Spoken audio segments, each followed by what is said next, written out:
অহংকার আসে কোথা থেকে? বড়ত্ব থেকে। আমি এই ক্ষেত্রে বড়, সুতরাং আমার নিচে মানুষদের করার টাইম নেই। এখান থেকে অহংকার আসে না? আসে না। এখান থেকে আসে মানুষকে তুচ্ছ তাচ্ছিল্য করার মানসিকতা, প্রবণতা। সুতরাং আমাদেরকে অহংকার শ্রবণে নিজের থেকে ধুয়ে বেছে ছাপ করে দিতে হবে। অহংকার মুক্ত জীবন করতে হবে। অহংকার আল্লাহ করবে, আপনার আমার অহংকার করার কোনো দরকার নেই।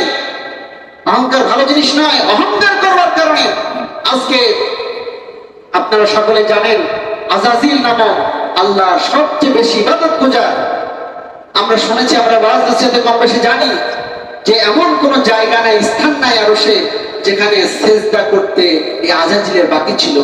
তার মানে কত ইবাদত বন্দেগী সে করেছে, কতটা উচ্চতায় সে পৌঁছেছিল।